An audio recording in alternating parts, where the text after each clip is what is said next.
Y bueno, lo que he preparado normalmente suelo hacer de alguno de los viajes, pero esta vez he hecho como una especie de mix de 3 viajes para enseñar un poco pues, las políticas migratorias europeas, ¿no? Cómo está el tema, que sería la ruta balcánica, Grecia y Aitamari. Entonces, pues empezamos un poco por la ruta balcánica. Normalmente la gente suele venir, como veis está Turquía. Aquí suele haber 2 rutas, una es por el mar, que los refugiados llegan a unas islas pequeñitas que se llaman Kíos, Lesbos os puede sonar por Zaporeac, y de ahí suelen ir a Atenas. Y luego hay otra opción que es la ruta terrestre y luego pues se hace la ruta balcánica, ¿no? Que es una ruta que es muy bestia, que no se habla nada de ella y que bueno, por la que pasa muchísima gente cada día. Estuve como hace año y medio así en Serbia y de momento parece que las cosas pues no han ido a mejor. Estuve primero ahí donde veis la flecha, en la frontera con Croacia, en un pueblo que se llama Bashir. Sid es un pueblo como de unos 15.000 habitantes, ahí veis las fotos, es un pueblo pequeño, y en esta zona los refugiados suelen estar o en campos de refugiados o en un sitio que se llama squats. No sé si os sonará. Los squats son como edificios que están en zonas deshabitadas, edificios que están hechos polvo normalmente, están súper cerca de las fronteras y normalmente están operados por las mafias. Entonces, bueno, pues cada noche hay muchos hombres, mujeres, niños y niñas que intentan hacer lo que ellos llaman the game, que en inglés es el juego, y el juego es cruzar la frontera.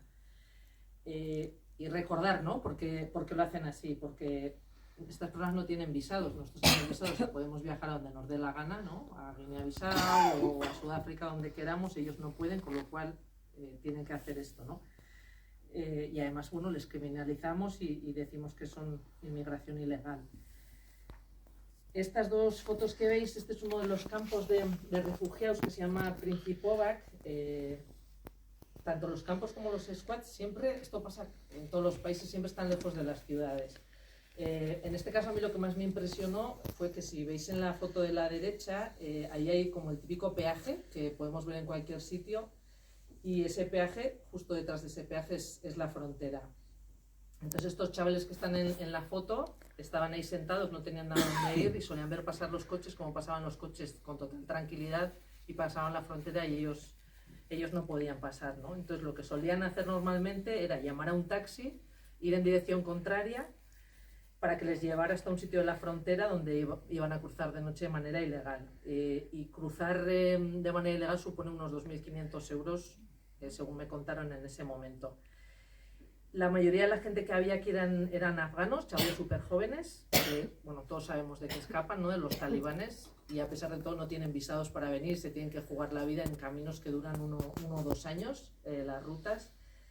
Y me llamó un mogollón la atención porque vi un mogollón de marroquíes, y fue como, ¿qué hacéis aquí? ¿Qué hacen los marroquíes aquí si tenéis unos pocos kilómetros, ¿no? Para llegar al sur de España? Y entonces me contaron que ellos no tienen visados para España, pero sí tienen visados a Turquía. Entonces viajan hasta Turquía y entonces empiezan a hacer andando la ruta balcánica, y que tenían mucho miedo de morir en el agua, ¿no? Haciendo la ruta en el sur de España. Entonces era como súper alucinante encontrarte ahí con marroquíes. Y luego es una zona de paso, nadie se quiere quedar en Serbia, todos quieren ir a Alemania, Italia, a Francia. Entonces eran sitios donde eran de paso, venían de andar desde Bulgaria, y lo que sí había era, todos tenían mogollón de heridas en los pies, porque no tienen calzado adecuado, son muchas horas caminando, no quieren parar. Y me acuerdo que bueno, estuve con un movimiento social que se llama No Name Kitchen, que les llevábamos comida, también les curaba, o había uno que les curaba las heridas y tal, y se les decía que descansaran un poco y decían que no, que al día siguiente iban a seguir si podían, y los que no podían se quedaban unos días en los campos de refugiados.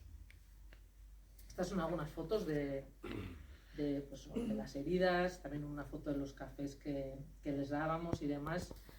Todos eran súper jóvenes y era una pasada las burradas que contaban de Bulgaria, ¿no? Que era el paso anterior que habían hecho. Había un chaval más terrible, es que también había parejas y familias que tenían que dormir al raso porque no les dejaban entrar. Entonces se ponían alrededor del campo mujeres y familias y niños. Estuve con una chica que se llamaba Nadia, una chica marroquí que me enseñó súper orgullosa sus fotografías de algunas de las medallas que ganó como corredora de maratones en Marruecos, y esa chica dormía al ras del suelo fuera del campo.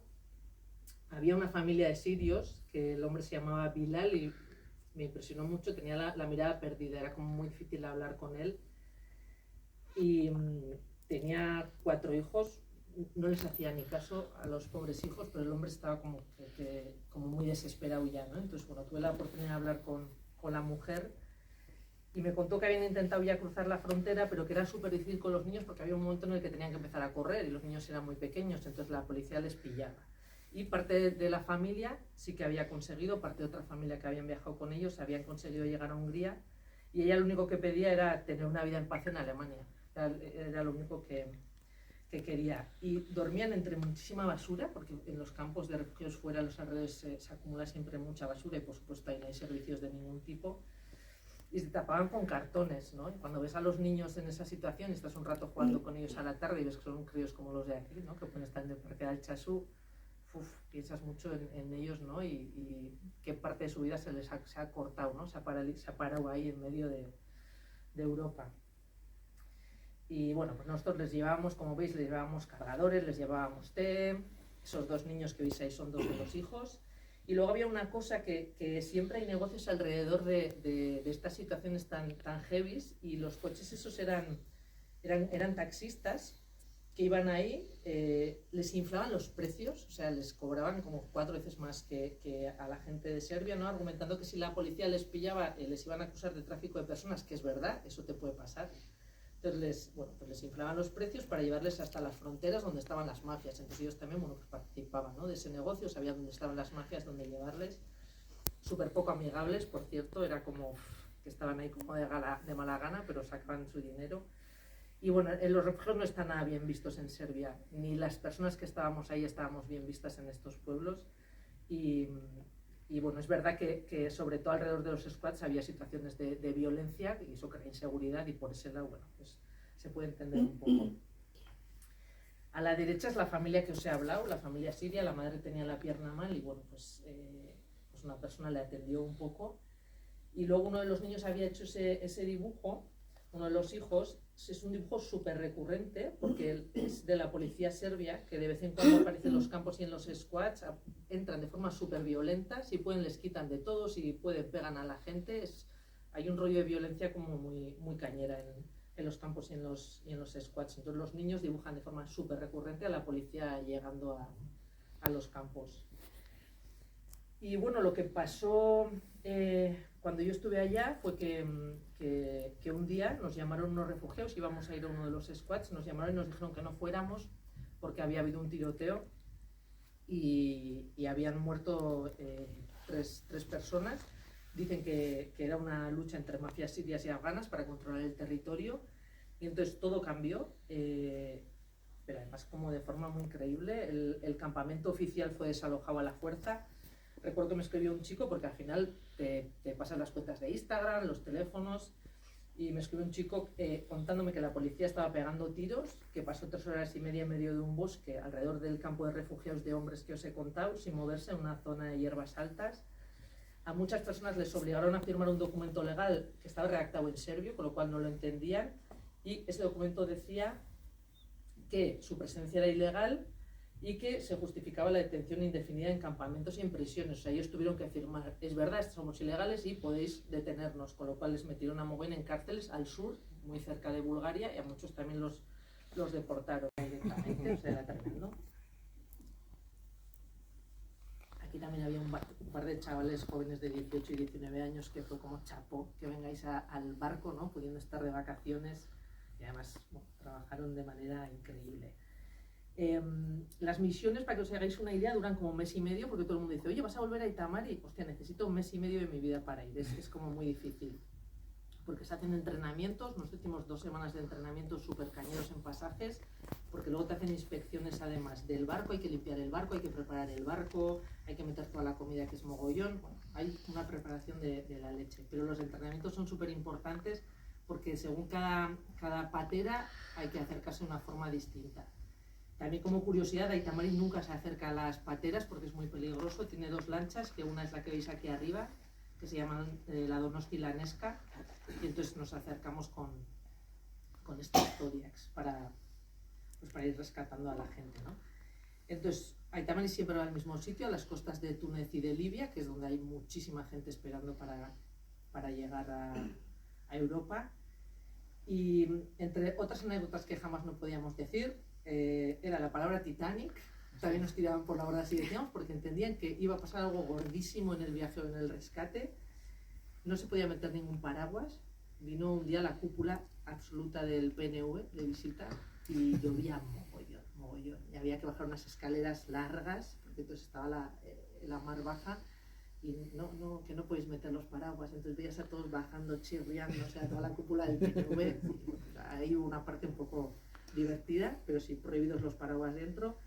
Y no se puede silbar. Si silbas atraes al viento y va a venir la mareja de mal tiempo y tampoco podemos silbar. Así que con esas cosas tenemos que andar un poco atentos.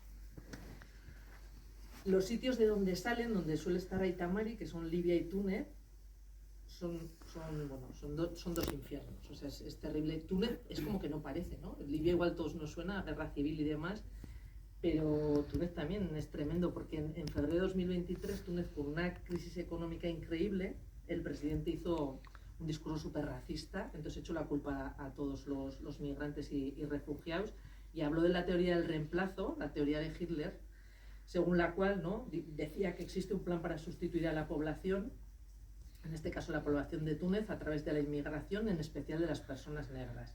Después de esto, a las personas negras que no eran de Túnez se les expulsó a muchísimas de sus trabajos, se les expulsó de la... Es la historia de Fati. Ella era de Costa de Marfil, huyó de su país y estuvo 5 años en Libia. Allí conoció al camerunés Bengué, que es el de la foto, y tuvieron a María, esta niña. En Libia estaban fatal, hay una guerra civil y la vida ahí es complicadísima. Intentaron varias veces en patera llegar a Europa y también devoluciones en caliente. Y entonces, después de esas declaraciones racistas, que era como, al final lo que intentaron fue, intentaron como tener una vida mejor, y lo que pasó fue que les deportaron al desierto. Entonces, cuando estaban en el desierto, estaban con otros migrantes, y hubo un momento en el que él ya no podía más, y les dijo que siguieran, y ellas dijeron que no, que se quedaban con él, y él dijo que se fueran, y al final ellas se marcharon. La cuestión es que esa noche otros migrantes encontraron al hombre, le cogieron entre todos y le llevaron hasta la frontera. Y en cambio ellas 2 se murieron en el camino de sed y de hambre. Y entonces él cuando llegó, ¿no?, a Libia y empezó a preguntar, ¿no?, a ver dónde estaban, al final pues vio esta foto en redes sociales y vio lo que había pasado. Bueno, es como una historia como muy tremenda.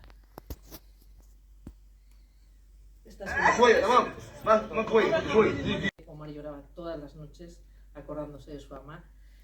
Tenían una hermana médica en Dubái, un hermano ingeniero en Londres, otro en Alemania. Mohamed, el de la derecha, huyó de la guerra de Siria, llevaba 7 años en Dubái como cocinero y estaba súper explotado. Me contaba que no tenía ni un día de fiesta, que no cobraba demasiado bien y que el día de la boda de su hermana no le dieron ni siquiera fiesta y decidió pues intentar llegar a Europa. Y su hermano era protésico dental, se fue a Somalia, que me llamó muchísimo la atención, y ahí estuvo 4 años hasta que se declaró la guerra y tuvo que escapar. Y su mujer y su hija pequeña estaban en Irán, habiendo escapado de Siria. Y este último, Amjad, me escribió hace un par de semanas súper desesperado, estaba en Alemania y le habían denegado el asilo y le iban a expulsar. Entonces no sabía qué hacer, no sabía si volver a Somalia e intentar buscar trabajo ahí o volver a Irán, donde decía que era muy difícil encontrar trabajo. Este chico es Mohamed, súper jovencito, 16 años, y nada, un día hablando así un poco con él, me contó que sus padres se murieron en un accidente de tráfico cuando estaban los 3, él no tenía hermanos, normalmente en Egipto las familias son amplias, en este caso era hijo único, y entonces se tuvo que poner a trabajar de forma irregular en una empresa de cerámicas hasta que ganó el dinero suficiente para viajar a Libia y de ahí intentar llegar a Europa. Y a las noches solíamos hablar y siempre tenía mogollón de miedo de qué le iba a pasar, ¿no? Y qué iba a ser de él. Luego tuvimos momentos súper bonitos también, de echar risas y de cosas así. Y sé que hablamos con él, sé que llegó a Italia, está en un centro de menores. Y las primeras semanas, hace mucho que no hablo con él, pero las primeras semanas nos mandaba fotos y estaba súper contento con otros chavales. Y bueno, pues le daba gustico verle. Ali, que era un chaval que yo ni me enteré que existía hasta el segundo día, era como, este chico de dónde ha salido, estaba siempre en una esquina callado y estaba siempre sonriendo y no sé por qué le gustaba siempre compartir su comida conmigo, siempre quería que yo la probara y comer y siempre sonriendo. Entonces bueno, pues tuvimos tiempo. Lo bueno de que nos mandaran a 5 días al último puerto de Italia fue que pudimos hablar con ellos y compartir momentos muy chulos. Y me contó su historia. Él era de Nigeria, se escapó de Boko Haram. Si recordáis, Boko Haram es un grupo terrorista islámico que, la foto de la derecha, en su día pues cogieron, secuestraron a muchísimas niñas por estudiar. Eso fue lo que hicieron las pobres chavalas, a muchas las casaron con ellos, las violaron. Entonces él me decía que la violencia que había ahí ni siquiera se sabía en su país al sur, que no lo sabía nadie, decía que era increíble, ¿no? Que muchas veces mataban hijos a los padres, que ahí se degollaban. Me decía siempre, ahí te cortan el cuello, ¿no? Y que un día fueron a su casa y dijeron que les iban a cortar el cuello a él y a su hermano. El chaval tenía solo 19 años y bueno, pues su padre les dijo que se fueran, que se marcharan. Entonces se fueron los dos hermanos. Y bueno, él siempre me decía la frase, nunca imaginarías las cosas que yo he visto. Y bueno, la cuestión es que hicieron un viaje en mogollón de meses, de mogollón, hasta que llegaron a Libia. En Libia estuvieron encerrados, comían un trozo de pan duro al día y les daban agua de mar para beber. Y les pegaban muchísimo. Bueno, hay que decir que cuando él salió tenía 15 años, llegó con 19 a Libia, o sea, imaginaos la ruta. Y él se escapó, pues muchas veces se escapan de las cárceles, pero su hermano se quedó en la cárcel, entonces él estaba, ¿no? Pues con esa sensación, está que bien, ¿no? Que voy a llegar a Europa, pero mi hermano se ha quedado ahí.